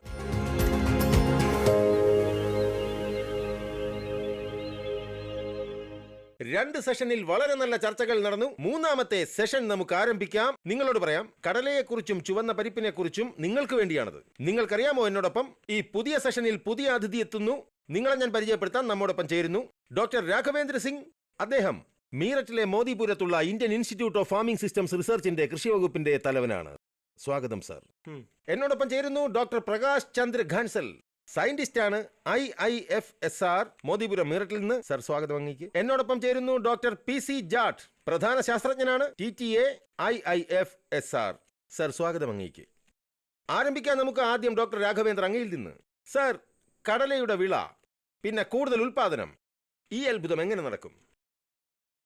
കടലയെ പയറുവർഗ്ഗങ്ങളുടെ രാജാവെന്നാണ് അറിയപ്പെടുന്നത്. കൂടുതലും ഇതിന്റെ കൃഷി നടക്കുന്നത് ജലസേചന സൗകര്യം ഇല്ലാത്ത സ്ഥലത്താണ്. അഥവാ നിങ്ങൾക്ക് പരമാവധി ഉൽപാദനവും പരമാവധി ലാഭവും വേണമെങ്കിൽ കടലയിൽ നമുക്ക് ശരിയായ രീതിയിലുള്ള ജലസേചനത്തിനുള്ള ഏർപ്പാടുണ്ടാകണം. ശരിയായ രീതിയിൽ കളകളെ നിയന്ത്രിക്കേണ്ടതാണ്. ഇനി ജലസേചന സൗകര്യത്തെക്കുറിച്ച് നമ്മൾ സംസാരിക്കുകയാണെങ്കിൽ ഇതൊരു പയർവർഗ്ഗ വിളയായതിനാൽ പയർവർഗ്ഗ വിളയിൽ ഇതിനൊരു വേരുണ്ട്, അതിൽ ബാക്ടീരിയ ഉണ്ടാകും. അതാണ് നൈട്രജൻ ഫിക്സ് ചെയ്യുന്നത്. ഇതിന് അധികമായി നമ്മൾ നൈട്രജൻ കൊടുക്കേണ്ട ഒരാവശ്യവുമില്ല. കാരണം നമ്മൾ സ്റ്റാർട്ടർ നൈട്രജൻ കൊടുക്കാറുണ്ട്, ഏക്കർ ഒന്നിന് 20 കിലോഗ്രാം എന്ന കണക്കിൽ. അപ്പോൾ ഇതിൽ അഥവാ നിങ്ങൾ ജലസേചനം കൂടുതലോ കുറവോ നിങ്ങൾ ചെയ്തു കഴിഞ്ഞാൽ അപ്പോഴേ ഈ വിളകളിൽ ഇതിൻ്റെ ഉൽപ്പാദനത്തിൽ കുറവ് വന്നേക്കാം. അതുകൊണ്ട് നമ്മൾ ജലസേചനത്തിൽ പ്രത്യേകം ശ്രദ്ധിക്കണം. പക്ഷേ ഒരു കാര്യം കൂടി ഞാൻ നിങ്ങളോട് പറഞ്ഞു തരാം. വരൾച്ചയുള്ള പ്രദേശങ്ങളിലാണ് കടല കൃഷി ചെയ്യാൻ ഉത്തമമെന്ന് റെക്കമെൻഡ് ചെയ്യുന്നു. അങ്ങനെയല്ല, ജലസേചനം ഉള്ളിടത്ത് ചെയ്യാൻ പറ്റില്ല എന്നില്ല. കാരണം നിങ്ങൾക്ക് ഇതിൽ പരമാവധി വിള നേടണമെങ്കിൽ നമ്മൾ കുറഞ്ഞത് രണ്ട് തവണ ജലസേചനം കടല കൃഷിക്ക് ഇതിൽ നൽകേണ്ടതാണ്. പക്ഷേ ഇക്കാര്യത്തിൽ നിങ്ങൾ പ്രത്യേക ശ്രദ്ധ കൊടുക്കണം. നിങ്ങൾ കർഷകർ ജലസേചനം നടത്തുമ്പോൾ ഇതിൽ ഇക്കാര്യം ശ്രദ്ധിക്കണം. ചെടികളിൽ മുളപൊട്ടി വേറെ ശാഖ ഉണ്ടാകുന്ന സ്ഥിതിയിൽ ആദ്യ ജലസേചനം അപ്പോൾ ചെയ്യണം. പൂക്കുന്ന സമയത്ത് ജലസേചനം ചെയ്യരുത്. രണ്ടാമത് ജലസേചനം ചെയ്യേണ്ടത് എപ്പോഴാണെന്ന് വെച്ചാൽ അത് കായ്ച്ചു തുടങ്ങുന്ന സമയത്ത് വേണം. മറ്റൊരു പ്രധാനപ്പെട്ട കാര്യം എന്തെന്നാൽ ഈ ജലസേചനം അധികമാകരുത്. ഗോതമ്പിലോ കരിമ്പിലോ ബാക്കി വിളകളിലൊക്കെ ചെയ്യുന്നത് പോലെ അങ്ങനെ ചെയ്യരുത്. ഇതിൽ അധികം ജലസേചനം ചെയ്യേണ്ട ആവശ്യമില്ല. വെറും ഇതിൽ 3 മുതൽ 4 സെന്റിമീറ്റർ ജലസേചനം നടത്തിയാൽ മതിയാകും. ശരി, പയർവിളകളുടെ ഗുണങ്ങൾ നമുക്ക് മനസ്സിലാക്കാം. പ്രകാശ് ഗൻസൽ സർ, രാജ്യത്തെ പയർവിളകളുടെ തോത്, അതിന്റെ അളവ്, അത് നമുക്ക് എങ്ങനെ വർദ്ധിപ്പിക്കാനാകും? കാരണം പല കർഷകരും ഇത്തരത്തിലുള്ള ചോദ്യം ചോദിച്ചു. അതിന് ഉത്തരം അറിഞ്ഞാൽ കൊള്ളാം. രാജ്യത്തിന് ഏകദേശം 30 ദശലക്ഷം ടൺ പയർ ആവശ്യമാണ്. ഇപ്പോൾ നമ്മൾ ഏകദേശം 2 ദശലക്ഷം ടൺ കുറവ് ഉൽപ്പാദിപ്പിക്കുന്നു. ഈ സാഹചര്യത്തിൽ റാബി സീസണിൽ വയലുകൾ ഒഴിഞ്ഞുകിടക്കുന്ന പ്രദേശങ്ങൾ തിരിച്ചറിയേണ്ടത് വളരെ പ്രധാനമാണ്. പ്രദേശങ്ങളെക്കുറിച്ച് സംസാരിക്കുകയാണെങ്കിൽ മുഴുവൻ ഇന്ത്യയെക്കുറിച്ചും, മുഴുവൻ ഉത്തർപ്രദേശ്, ബീഹാർ, ഒറീസ അല്ലെങ്കിൽ പശ്ചിമ ബംഗാൾ എന്നിവയെക്കുറിച്ച് സംസാരിക്കുകയാണെങ്കിൽ താഴ്ന്ന പ്രദേശങ്ങളിൽ വിള വളർത്തുന്ന, മഴക്കാലത്ത് ധാരാളം വെള്ളമുള്ള, റാബി സീസണിൽ ഒഴിഞ്ഞുകിടക്കുന്ന ആ പ്രദേശത്ത് പയർ വിളകൾ എളുപ്പത്തിൽ വളർത്താൻ കഴിയും. കാരണം അതിന് ധാരാളം വെള്ളം ആവശ്യമില്ല. മണ്ണിൽ സുരക്ഷിതമായ വെള്ളം ഉപയോഗിച്ച് മാത്രമേ നമുക്ക് പയർവിളകൾ വളർത്താൻ കഴിയൂ. കർഷകർക്ക് ജലസേചന സംവിധാനം സുഗമമാക്കാൻ കഴിയുമെങ്കിൽ ജലക്ഷാമം ഉണ്ടാകില്ല. ഇതിനു പുറമെ മധ്യ ഇന്ത്യയെക്കുറിച്ചോ ബുന്ദേൽഖണ്ഡിനെക്കുറിച്ചോ നമ്മൾ സംസാരിക്കുകയാണെങ്കിൽ നിരവധി സാധ്യതകളുണ്ട്. വടക്കേ ഇന്ത്യയെക്കുറിച്ച് പറയുകയാണെങ്കിൽ, പശ്ചിമ ഉത്തർപ്രദേശിനെക്കുറിച്ച് പറയുകയാണെങ്കിൽ, ഇവിടുത്തെ കർഷകർ ഒക്ടോബർ നവംബർ മാസങ്ങളിൽ കിടങ്ങ് രീതിയിൽ കരിമ്പ് വളർത്തുന്നു. കിടങ്ങ് രീതിയിൽ നിന്നുള്ള സസ്യ അവശിഷ്ടങ്ങൾ മറ്റു വളകൾക്ക് വളമായി ഉപയോഗിക്കാം. പ്രേക്ഷകരിൽ നിന്ന് സന്ദീപ് എന്നോടൊപ്പം ചേരുന്നു. സന്ദീപ് ജി, സ്വാഗതം കൃഷി ചൗപ്പാലിലേക്ക്. ചോദിക്കൂ അങ്ങയുടെ ചോദ്യം. എന്താണ് ചോദിക്കേണ്ടത്? എൻ്റെ ചോദ്യം, വ്യത്യസ്ത തരം കീടങ്ങളും രോഗങ്ങളും ചുവന്ന പരിപ്പ് വിളകളെ ബാധിക്കുന്നുണ്ട്. ഈ കീടങ്ങളെയും രോഗങ്ങളെയും എങ്ങനെ നിയന്ത്രിക്കാമെന്നും തടയാമെന്നും ഞങ്ങളോടൊന്ന് പറയാമോ?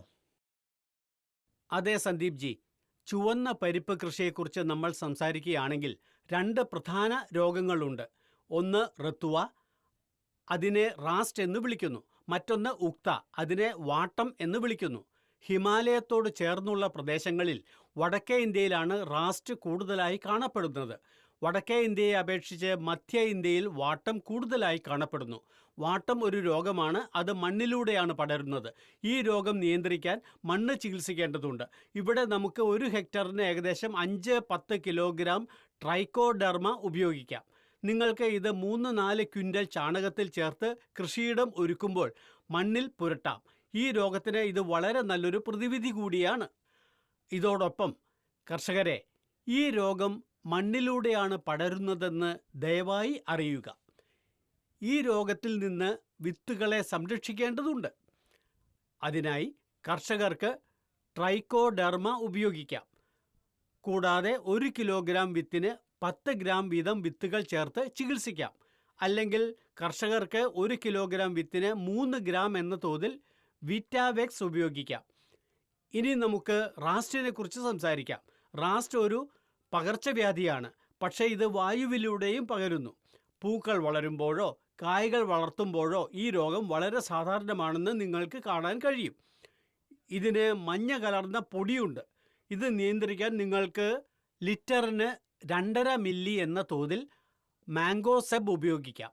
അതിനാൽ ഈ രീതിയിൽ നിങ്ങൾക്ക് രോഗം നിയന്ത്രിക്കാം. നമ്മൾ പ്രാണികളെക്കുറിച്ച് സംസാരിക്കുകയാണെങ്കിൽ, പയർവർഗ്ഗങ്ങളെക്കുറിച്ചോ ചുവന്ന പയറുകളെക്കുറിച്ചോ സംസാരിക്കുകയാണെങ്കിൽ അത് പ്രധാനമായും കായ്തുരപ്പനാണ്. അതിനു പുറമെ കത്വം എന്നറിയപ്പെടുന്ന മറ്റൊരു രോഗവുമുണ്ട്. രാത്രിയിൽ കത്വം സജീവമാണ്. പകൽ സമയത്ത് ഇത് വിളയെ ദോഷകരമായി ബാധിക്കില്ല, പക്ഷേ രാത്രിയിൽ അത് നിലത്തിനടിയിൽ നിന്ന് വിളയെ മുറിക്കുന്നു. അത് നിയന്ത്രിക്കാൻ നിങ്ങൾക്ക് പ്രകാശ് പ്രപഞ്ച് ഉപയോഗിക്കാം.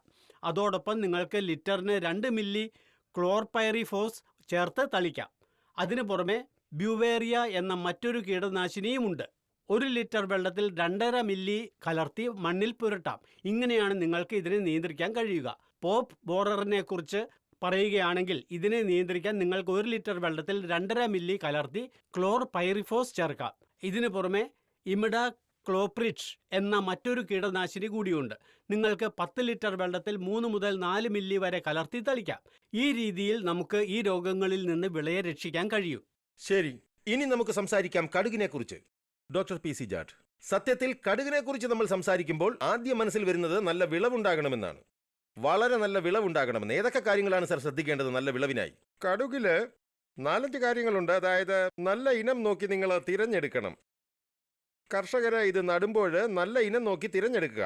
ഇനങ്ങളില് അതായത് RH 725 ഉണ്ട്, RH 740 ഉണ്ട്, പിന്നെ RH 1424 ഉണ്ട്, പിന്നെ പൂസ കടുക് 32, ഇത് കറുത്ത കടുകാണ്. പിന്നെ മഞ്ഞക്കടുകിൽ YSS 401 ഉണ്ട്, YSS 0502 ഉണ്ട്, പിന്നെ പീതാംബരി ഉണ്ട്. ഈ കടുകുകൾ അഥവാ നിങ്ങൾ തിരഞ്ഞെടുത്താൽ നിങ്ങൾക്ക് നല്ല വിളവ് ലഭിക്കുന്നതായിരിക്കും. മറ്റൊരു കാര്യം, വിതയ്ക്കുന്ന സമയം 25 സെപ്റ്റംബറിനും ഒക്ടോബർ 20-നും ഇടയിൽ അഥവാ കർഷകർ ഇത് വിതച്ചാൽ ഇതിൻ്റെ ഉൽപ്പാദനം രോഗങ്ങളൊന്നും വരില്ല, നല്ല വിളവും ലഭിക്കും. മൂന്നാമത്തെ കാര്യം ഈ വളപ്രയോഗം. നാലാമത്തേത് ജലസേചനത്തിലുള്ള ഏർപ്പാട്. അഥവാ ഏതെങ്കിലും കർഷകരുടെ അവിടെ വയലിൽ വെള്ളമുണ്ടെങ്കിൽ 2 മുതൽ 3 തവണ ജലസേചനം കൊണ്ട് വളരെ നല്ല ഉൽപ്പാദനം നേടാം. ഇനി അഥവാ ഏതെങ്കിലും കർഷക സഹോദരങ്ങളുടെ അടുത്ത് അഥവാ 1 തവണ വെള്ളം കൊടുക്കാൻ ഏർപ്പാടേ ഉള്ളുവെങ്കിലും അങ്ങനെ ചെയ്തുകൊണ്ട് നല്ല വിളവുണ്ടാക്കാം. പിന്നെ ഈ മറ്റൊന്ന്, അതായത് നിങ്ങൾ ജലസേചന സംവിധാനം ശരിയായ സമയത്ത് ഉപയോഗിക്കുകയും നിയന്ത്രിക്കുകയും വേണം. അപ്പോൾ ഈ ഒരു 4-5 കാര്യങ്ങളേ ഉള്ളൂ. ഇത് കർഷകർ ശ്രദ്ധിക്കുക. അപ്പോൾ നല്ല ഉൽപാദനം ഉണ്ടാകുന്നതാണ്. ശരി സാർ, എന്റെ ചോദ്യം അതായിരുന്നു. പക്ഷേ രവീന്ദർ ഉണ്ട്, പ്രേക്ഷകരുടെ കൂട്ടത്തിലിരിക്കുന്നു. രവീന്ദർജി സ്വാഗതം, ചോദിച്ചാട്ടെ. നമസ്കാരം സാർ. നമസ്കാരം സാർ, എനിക്ക് നിങ്ങളോട് ഒരു കാര്യം ചോദിക്കാനുണ്ട്. കടുക് കൃഷിയിൽ നിന്ന് കൂടുതൽ വിളവ് ലഭിക്കാൻ ഏതു തരം ജലസേചനമാണ് ഉപയോഗിക്കേണ്ടത്? രവീന്ദർജി, വെള്ളം പല കർഷകരും എന്താണ് ചെയ്യുന്നത്, അവരുടെ അടുത്ത് ആവശ്യത്തിന് വെള്ളമുണ്ടാകും, അവർ സമയത്തിന് മുമ്പേ വെള്ളം കൊടുക്കും. അപ്പോൾ കടുക് പൂക്കുകയോ ശാഖകൾ വിടുകയോ ഒരിക്കലും അത് ചെയ്യില്ല. അതിലൂടെ ചെടിയുടെ ഈ ശാഖകൾ, ബ്രാഞ്ചിങ് എന്ന് പറയുന്നത്, അതുണ്ടാവുകയില്ല. അപ്പോൾ ആദ്യം വെള്ളം കടുകിന് 40-45 ദിവസത്തിൽ കൊടുക്കണം. കടുകിൽ ശാഖകൾ പൊട്ടിമുളയ്ക്കുമ്പോൾ ആ സമയത്ത് നിങ്ങൾ വെള്ളം കൊടുത്താൽ തണ്ടിന് നീളം വയ്ക്കും, ശാഖകൾ വളരെ തുല്യമായി വളരാൻ തുടങ്ങും. അതുകൊണ്ട് നിങ്ങളുടെ ഒരു ചെടി അത് പടർന്ന് പന്തലിക്കും. അപ്പോൾ ഇതിലെ ഒരു കാര്യമുണ്ട്, ചെടി വളർന്ന് പന്തലിച്ചുകൊണ്ട് ഒരു ഗുണവുമില്ല. ഒരു ചെടിയിൽ കൂടുതൽ വളർച്ചയും ശാഖകളും ഉണ്ടാകുന്നതാണ് ആവശ്യം. അതിൽ കൂടുതൽ കായകൾ ഉണ്ടാകും. കൂടുതൽ കായകൾ വന്നാൽ കൂടുതൽ ഉൽപ്പാദനം കിട്ടും. അപ്പോൾ ആദ്യം വെള്ളം 40-45 ദിവസത്തിൽ കൊടുക്കുക. അഥവാ രണ്ടാമത് വെള്ളം അഥവാ നിങ്ങൾ ജലസേചന പ്രദേശത്ത് അത് 60 മുതൽ 65 ദിവസത്തിൽ. കായകൾ ഉണ്ടാകാൻ തുടങ്ങുമ്പോൾ പിന്നെ ഏതെങ്കിലും കർഷകർക്ക് മൂന്നാമത് വെള്ളം കൊടുക്കാനുണ്ടെങ്കിൽ അത് നൽകേണ്ടത് 80 മുതൽ 90 ദിവസത്തിലാണ്, കായകളിൽ കുരുക്കൾ നിറയാൻ തുടങ്ങുമ്പോൾ. അപ്പോൾ ഈ 3 തവണ വെള്ളം കടുകിന് ഈ പര്യാപ്തമാണ്. അഥവാ നിങ്ങൾ വെള്ളത്തിന് ഇങ്ങനെ ഒരു ഏർപ്പാട് ഉണ്ടാക്കി കഴിഞ്ഞാൽ നിങ്ങൾക്ക് നല്ല വിളവ് ലഭിക്കുന്നതാണ്. വളരെ വളരെ നന്ദി നിങ്ങളെല്ലാവരും ഇതിൽ പങ്കെടുത്തതിന്. അപ്പോൾ ഒരു ടാസ്ക് നിങ്ങൾക്കായി. അല്പമൊന്ന് കൈയടിച്ചാട്ടെ. ഒന്ന് നന്നായി കൈയടിക്കൂ. ഒന്നുകൂടി ശക്തിയായി കൈയടിക്കൂ.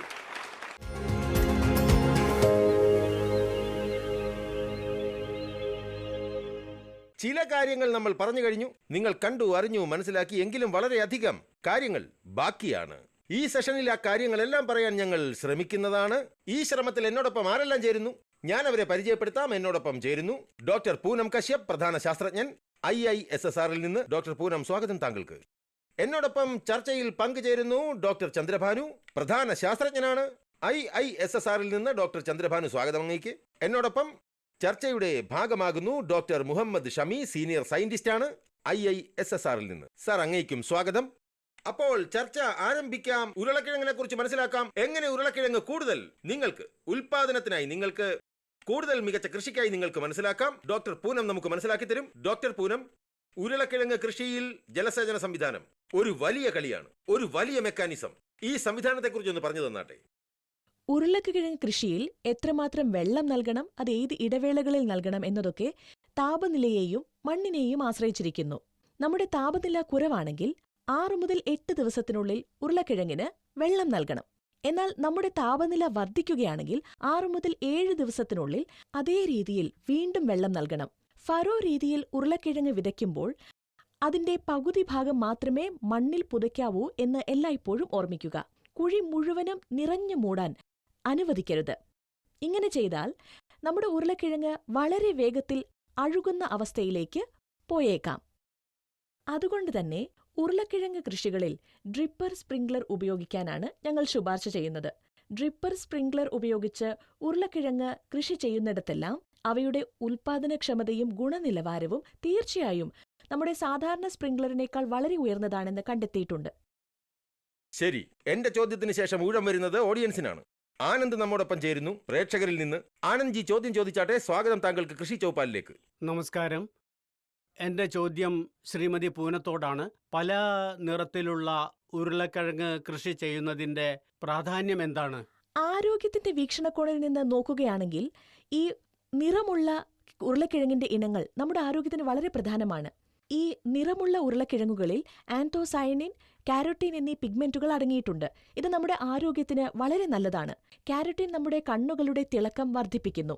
ആൻതോസയനിൻ പിഗ്മെന്റുകൾ ക്യാൻസർ, ഹൃദ്രോഗം തുടങ്ങിയ രോഗങ്ങളിൽ നിന്നും നമ്മെ സംരക്ഷിക്കുന്നുണ്ട്. ഇനി നമുക്ക് വിപണിയെക്കുറിച്ച് സംസാരിക്കാം.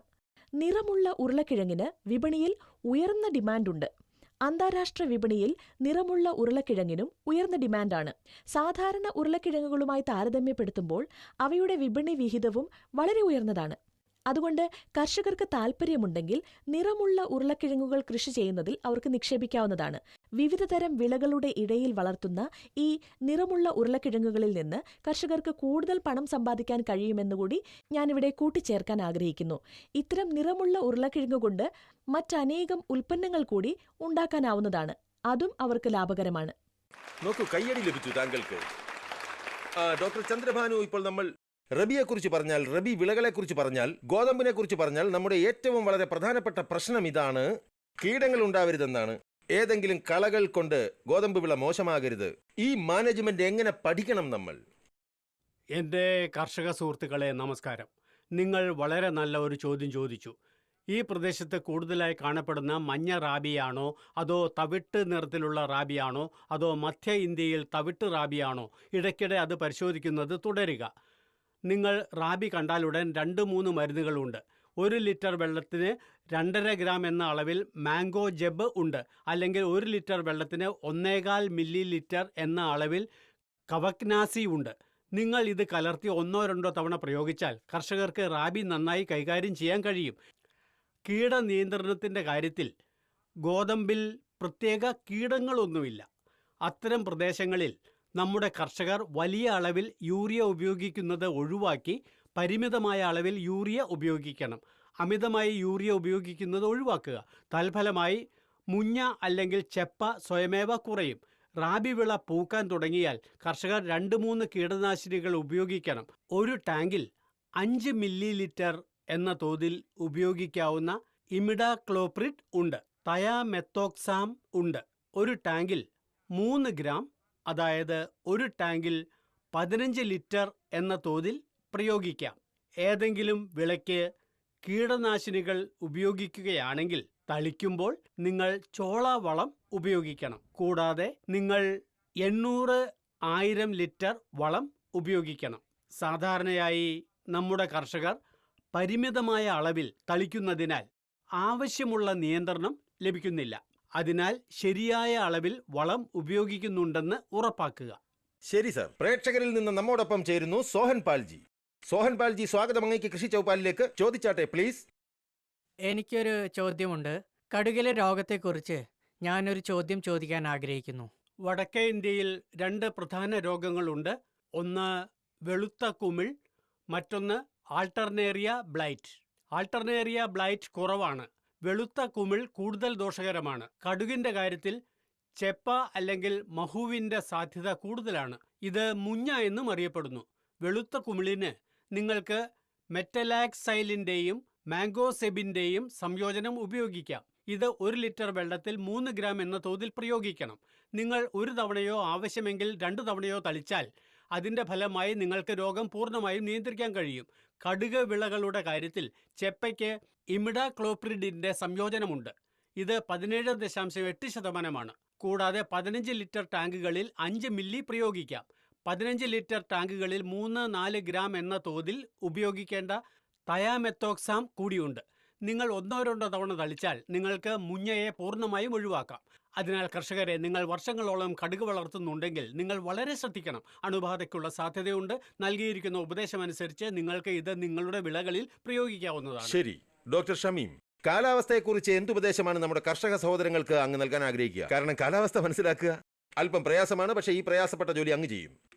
കാലാവസ്ഥയെക്കുറിച്ചുള്ള അറിവ് ഇതുകൊണ്ടാണ് പ്രധാനമായിട്ടുള്ളത്. ജലവായു പ്രവർത്തനങ്ങൾ, ബേസിക്കലി ഉള്ള ജലവായു പ്രവർത്തനം, അത് കാരണം നമ്മുടെ കാലാവസ്ഥയിൽ വളരെയധികം വ്യതിയാനങ്ങൾ വരുന്നുണ്ട്. അത് കാരണം ഇതിന്റെ പ്രാധാന്യം വളരെ കൂടുതലാണ്.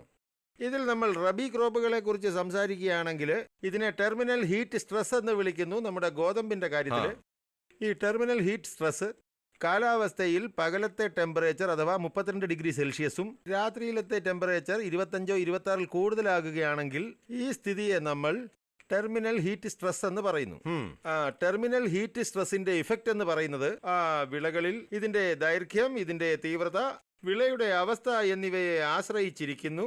ഇനി ഇതിനെ അഥവാ വിളയുടെ അവസ്ഥ, അതായത് ഗ്രെയിൻ ഫില്ലിംഗ് സ്റ്റേജ്, ധാന്യങ്ങൾ നിറയ്ക്കുന്ന സ്ഥിതിയിലോ ധാന്യങ്ങൾ പാകമാകുന്ന സ്ഥിതിയിലോ, അഥവാ രാത്രിയിലത്തെ ടെമ്പറേച്ചർ 25 മുതൽ 26 ഡിഗ്രി സെൽഷ്യസ് അത് കൂടുതലായിരിക്കും. ഈ സ്ഥിതിയിൽ ഇതിന്റെ പ്രഭാവം പലപ്പോഴും ചൂട് 18 മുതൽ 20% വരെ ഉൽപാദനത്തിൽ കുറവ് വരുത്തിയേക്കാം. ഇനി നമുക്കിതിന്റെ പരിഹാരത്തെക്കുറിച്ച് പറയാം. പരിഹാരം ചെയ്യുന്നതിനായി ഇതിന്റെ വളരെ കാലം ഗോതമ്പ് ഇത് വളർത്തുന്നത് അത് സമയത്ത് തന്നെ വിതയ്ക്കുക. അശ്രദ്ധ കൊണ്ട് നമുക്ക് സമയത്ത് അത് വിതയ്ക്കാൻ കഴിഞ്ഞില്ല എന്നുണ്ടെങ്കിൽ നമ്മൾ ഗോതമ്പിന്റെ ഇനങ്ങളെ തിരഞ്ഞെടുക്കണം. അത് ഷോർട്ട് ഡ്യൂറേഷനിലുള്ള ചെറിയ കാലാവധിയുള്ള ഇനങ്ങൾ, അതായത് DBW 17 ഉണ്ട്, DBW 222 ഉണ്ട്, FDP 86 ഉണ്ട്, പിന്നെ PBW 621 ഉണ്ട്, PBW 677, ഇത്തരത്തിലുള്ള ഇനങ്ങളുണ്ട്. ഇതിൻ്റെ ഈ ഒരു ഇത് താപനില വർദ്ധിച്ചു കഴിഞ്ഞാൽ ടെമ്പറേച്ചർ, അതായത് ലാസ്റ്റ് ടൈമിൽ ടെമ്പറേച്ചർ ഇച്ചിരി വർദ്ധിച്ചാലും അപ്പോൾ ഇതിനു വേണ്ടി നമ്മൾ സംവേദനക്ഷമതാ സൂചിക എന്ന് നമ്മൾ പറയുന്നത് അത് കുറയുന്നു. അത് കാരണം ഇത് ടോളറേറ്റ് ചെയ്യും. അപ്പോൾ ഇതിൽ അത്രയധികം എന്താണ് നമ്മൾ പറയുന്നത്, ഇതിന്റെ ഉൽപാദനത്തിൽ അത്ര കുറവ് വരികയില്ല. ശരി സാർ. പ്രേക്ഷകരിൽ നിന്നും ചില ചോദ്യമുണ്ട്. സഞ്ജയ് നമ്മോടൊപ്പം ചേരുന്നു. സഞ്ജയ് ജി, സ്വാഗതം. ചോദിക്കൂ അങ്ങയുടെ ചോദ്യം. എൻ്റെ ചോദ്യം ഉരുളക്കിഴങ്ങ്, പയർ, കടുക് എന്നിവ ചീഞ്ഞൊഴുകി പോകാതെ എങ്ങനെ സംരക്ഷിക്കാമെന്നതാണ്. ഏറ്റവും ആദ്യത്തെ പരിഹാരം എന്താണെന്ന് വെച്ചാൽ ഇത് സമയത്ത് തന്നെ വിതയ്ക്കുക എന്നതാണ്. നമ്മൾ സമയത്ത് തന്നെ വിതച്ചു കഴിഞ്ഞാൽ, അതായത് കടുക് വിതയ്ക്കുന്നതും ഒക്ടോബറിന് മുമ്പ് തന്നെ അത് ചെയ്യുകയാണെങ്കിൽ, അപ്പോൾ ഇതിന്റെ ഒരു പ്രഭാവത്തിൽ നിന്ന് അത് സ്കിപ്പായി തീരും, അവോയ്ഡ് ചെയ്ത് കളയും. ആദ്യത്തെ വിള നമ്മളുടേത് നീണ്ട കാലാവധി ആണെങ്കിൽ ഇത് ഒത്തിരി ലേറ്റായി പോകും. അപ്പോൾ ഈ കണ്ടീഷനിൽ നമ്മൾ എന്താണ് ചെയ്യേണ്ടത്? പുതയിടൽ നടത്തേണ്ടതാണ്. വൈകി വിതച്ച അവസ്ഥയിൽ നമ്മൾ പുതയിടുന്നത് കൊണ്ട് എന്തുണ്ടാകും? ഈ മണ്ണിന്റെ ഈർപ്പം നിലനിൽക്കുന്നതായിരിക്കും. ഈർപ്പം നിലനിർത്തുകയും അതുവഴി ചൂട് തടയുകയും ചെയ്യും. ഹീറ്റ് അല്ലെങ്കിൽ അതിന്റെ ഊഷ്മാവ് സമാനമായി നിലനിൽക്കും. അതുകൊണ്ട് ചൂട് നന്നായി അത് തടയുകയും ചെയ്യും. ശരി സർ, നമ്മോടൊപ്പം ഡോക്ടർ മുഹമ്മദ് ആരിഫ് ചേരുന്നു. ഞാൻ പരിചയപ്പെടുത്താം. ശാസ്ത്രജ്ഞനാണ്, IIFSRൽ നിന്നും. സർ, സ്വാഗതം ഞങ്ങളുടെ ഈ പരിപാടിയിലേക്ക്. സർ, ഏറ്റവും ആദ്യം നമുക്ക് പച്ചപ്പുല്ലിനെ കുറിച്ച് സംസാരിക്കാം. പച്ചപ്പുല്ലിന്റെ ഗുണനിലവാരം എങ്ങനെ വർദ്ധിപ്പിക്കാം സർ? കർഷകർക്ക് മൃഗസംരക്ഷണം എത്ര പ്രധാനമാണ് സർ സാമ്പത്തിക വ്യവസ്ഥയ്ക്കായി? മിസ്റ്റർ ഘനശ്യാംജി, താങ്കൾ വളരെ പ്രധാനപ്പെട്ട ഒരു ചോദ്യമാണ് ചോദിച്ചത്. ഒന്നാമതായി, ഉയർന്ന നിലവാരമുള്ള പച്ചപ്പുല്ല് ഉൽപ്പാദിപ്പിക്കുന്നതിന് മൃഗസംരക്ഷണം 3 പ്രധാന കാര്യങ്ങൾ പ്രത്യേകം ശ്രദ്ധിക്കണമെന്ന് ഞാൻ നിങ്ങളോട് പറയാൻ ആഗ്രഹിക്കുന്നു. ഒന്നാമതായി, പച്ചപ്പുല്ലിനെ കുറിച്ച് നമ്മൾ സംസാരിക്കുമ്പോഴെല്ലാം ഏറ്റവും പ്രധാനപ്പെട്ട കാര്യം അതിൻ്റെ തരമാണ്. അതിനാൽ കർഷകർ ഏറ്റവും കൂടുതൽ വിളവ് നൽകുന്ന പച്ചപ്പുല്ല് തരം തിരഞ്ഞെടുക്കണം, കൂടാതെ വിത്തുകളുടെ തരവും. ഇപ്പോൾ റാബി സീസൺ ആയതിനാൽ ബർസീമിനെ കുറിച്ച് നമ്മൾ സംസാരിക്കുകയാണെങ്കിൽ, ബർസീമിനായി ബുണ്ടൽ ബർസീം 2, വർദാൻ BL 42 മുതലായവയ്ക്ക് ഉയർന്ന ഡിമാൻഡുണ്ട്.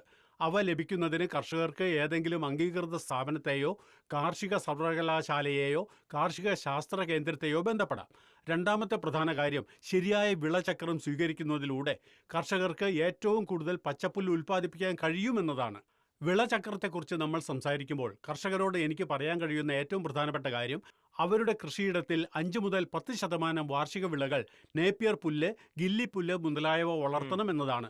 ഈ പുല്ലുകളുടെ കാര്യത്തിൽ അവർ ഇടവിള കൃഷി ചെയ്യണം. ഖാരിഫിനെ കുറിച്ച് നമ്മൾ സംസാരിക്കുകയാണെങ്കിൽ, പിന്നെ ലോബിയ, റാബി സീസണിനെ കുറിച്ച് നമ്മൾ സംസാരിക്കുകയാണെങ്കിൽ ബർസീം, അവർക്ക് ഈ പുല്ലുകളിൽ ഇടവിള കൃഷി ചെയ്യാം. മൂന്നാമത്തെ പ്രധാന കാര്യം, പച്ചപ്പുല്ല് അവയുടെ ലഭ്യത അനുസരിച്ച് വിളവെടുക്കണം എന്നതാണ്. ശരി ഡോക്ടർ സാർ, പലപ്പോഴും നമ്മൾ കാണാറുണ്ട്, പലപ്പോഴും ഒരുപാട് പച്ചപ്പുല്ലുണ്ട്, ചിലപ്പോൾ കാണുകയില്ല. അപ്പോൾ ഇതിനിടയ്ക്കുള്ള ഒരു ബ്രിഡ്ജ് മെയിൻറ്റെയിൻ ചെയ്യാൻ പറ്റുമോ? ഇല്ലാത്തപ്പോൾ നമുക്ക് ഉപയോഗിക്കാൻ വേണ്ടി നമ്മുടെ കയ്യിൽ ഉള്ളപ്പോൾ. തീർച്ചയായും. ഇതിനായി പച്ചപ്പുല്ല് റീസൈക്കിൾ ചെയ്യുന്ന 2 പ്രധാന രീതികളുണ്ട്. ആദ്യത്തെ രീതി വൈക്കോൽ ഉണ്ടാക്കുക എന്നതാണ്. രണ്ടാമത്തെ രീതി സൈലേജ് ഉണ്ടാക്കുക എന്നതാണ്. ഒരു വിള പൂർണ്ണമായും പാകമാകുന്നതിന് മുമ്പ് അത് മുറിച്ച് ഉണക്കി 15 മുതൽ 20% ജലാംശത്തിൽ അത് സംഭരിക്കുക എന്നതാണ് വൈക്കോലിൻ്റെ അർത്ഥം. ഞാൻ പറഞ്ഞ രണ്ടാമത്തെ രീതി സൈലേജ് ആണ്. പുല്ല് വെറുതെ ഉപേക്ഷിക്കുമ്പോൾ ചില ബാക്ടീരിയകൾ അതിൽ സ്വാഭാവികമായി വളരുന്നു. അവ അതിൽ ലാക്റ്റിക് ആസിഡ് ഉൽപ്പാദിപ്പിക്കുന്നു. ഇത് വിളയുടെ pH കുറയ്ക്കുന്നു. ഈ സംരക്ഷിത പച്ചപ്പുല്ലിനെ സൈലേജ് എന്ന് വിളിക്കുന്നു. സൈലേജ് ഉണ്ടാക്കാൻ ചോളം ഏറ്റവും അനുയോജ്യമായ വിളയാണ്. ശരി, ഒരു കർഷകൻ നമ്മോടൊപ്പം ചേരുന്നു, സഞ്ജയ് ജി. പ്രേക്ഷകരിൽ നിന്നും സഞ്ജയ് ജി ചോദിക്കൂ ചോദ്യം ഡോക്ടർ സാറിനോട്. അതെ സാർ, നമ്മുടെ രാജ്യത്തെ ഒരു പ്രധാന വിളയാണ് കരിമ്പ്. പക്ഷെ അതോടൊപ്പം മൃഗസംരക്ഷണത്തിലും ഞങ്ങൾക്ക് താല്പര്യമുണ്ട്.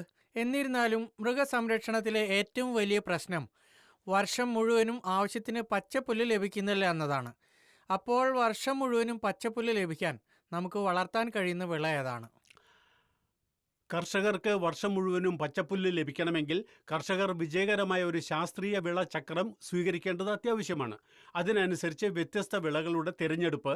ഒരു വിളയിൽ നിന്ന് പച്ചപ്പുല്ല് ലഭിക്കുന്നത് നിർത്തിയാൽ ഉടൻ തന്നെ മറ്റൊരു വിളയിൽ നിന്ന് പച്ചപ്പുല്ല് ലഭ്യമാകും. ഉദാഹരണത്തിന്, ഈ പ്രദേശത്തെക്കുറിച്ചോ വടക്കേ ഇന്ത്യയെക്കുറിച്ചോ നമ്മൾ സംസാരിക്കുകയാണെങ്കിൽ, നിങ്ങൾക്ക് സൈലേജ് ലഭ്യതയുള്ളിടത്തോളം മാർച്ച് മാസം മുതൽ മക്ക, ജോവർ, ബജ്ര, ലോബിയ എന്നിവയുടെ വിളകൾ വിളവെടുക്കാം. മാർച്ച് മാസത്തിൽ നിങ്ങൾ വിളവെടുക്കുകയാണെങ്കിൽ മെയ് മാസം മുതൽ നിങ്ങൾക്ക് അവയിൽ നിന്ന് വൈക്കോൽ ലഭിക്കാൻ തുടങ്ങും. ഇപ്പോൾ ഖാരിഫ് സീസൺ വരുമ്പോൾ നിങ്ങൾക്ക് ഈ വിളകൾ വീണ്ടും വിളവെടുക്കാം. ഒക്ടോബർ, നവംബർ വരെ അവയിൽ നിന്ന് നിങ്ങൾക്ക് വൈക്കോൽ ലഭിക്കും. റാബി സീസൺ ആരംഭിക്കുന്ന ഒക്ടോബർ, നവംബർ മാസങ്ങളിൽ നമുക്ക് ജോവർ, ജയ്, ബർസീം, റിസ്ഗ എന്നിവയുടെ വിളകൾ വിളവെടുക്കാം.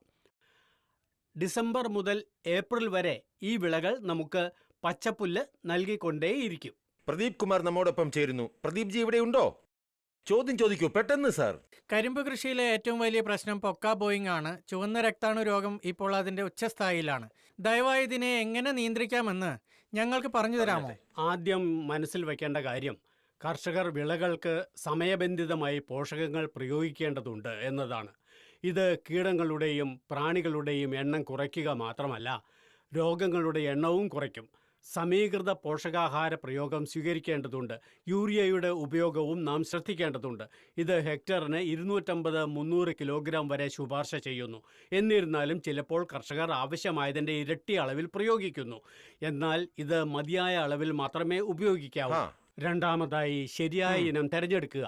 ഇന്ന് നമുക്ക് ചുറ്റും 118 ഇനം ഗോതമ്പുകളുണ്ട്. 13-235, 15-0-23, 14-201. ഇവയെല്ലാം ചുവന്ന രക്താണുക്കൾക്കെതിരായ കീടങ്ങളും. അതിനാൽ കർഷകരെ, നിങ്ങൾ നടുന്ന 238 ഇനങ്ങൾ എത്രയും വേഗം അവ മാറ്റി സ്ഥാപിക്കുക. ചുവന്ന രക്താണുക്കൾക്കെതിരായ കീടങ്ങളെ മാറ്റി ഞാൻ നേരത്തെ പരാമർശിച്ച ഇനങ്ങൾ നിങ്ങളുടെ കൃഷിയിടങ്ങളിൽ എത്രയും വേഗം നടുക. രണ്ടാമതായി, പോക്കോ ബോയിങ് എന്ന രോഗമുണ്ട്. ഈ പ്രദേശത്തുടനീളം 238 ഇനങ്ങൾ നട്ടുപിടിപ്പിച്ചതിനാൽ പോക്കോ ബോയിങ് രോഗം പോലുള്ള കീടങ്ങളും രോഗങ്ങളും ഉണ്ടാകും. അത് ഈ വിളയെ നശിപ്പിച്ചേക്കാം. അപ്പോൾ നിങ്ങൾ ഈ ഇനത്തിന് പകരം പ്രതിരോധശേഷിയുള്ള ഒരു ഇനം ഉപയോഗിക്കുമ്പോൾ അതിന്റെ പ്രഭാവം കുറയും. വളരെ നന്ദി അങ്ങേക്ക്. വളരെ നന്ദി അങ്ങേക്കും സമയം കണ്ടെത്തി കൃഷി ചൗപ്പാലിൽ പങ്കെടുത്തതിന്.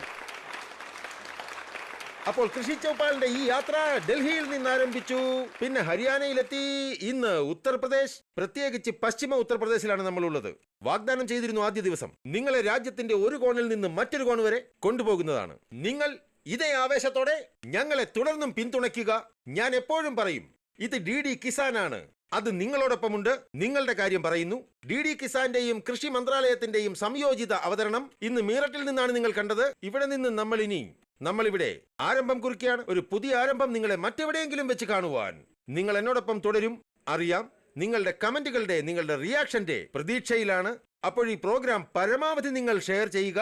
കാര്യം രാജ്യത്തെ കർഷകരുടേതാണ്. കാര്യം പ്രധാനമന്ത്രിയുടെ സ്വപ്നത്തിൻ്റെതാണ്. കാര്യം നിങ്ങളുടേതാണ്. കാര്യം എന്റേതുമാണ്. അവസാനമായി കാര്യം കയ്യടിയുടേതാണ്. നമസ്കാരം.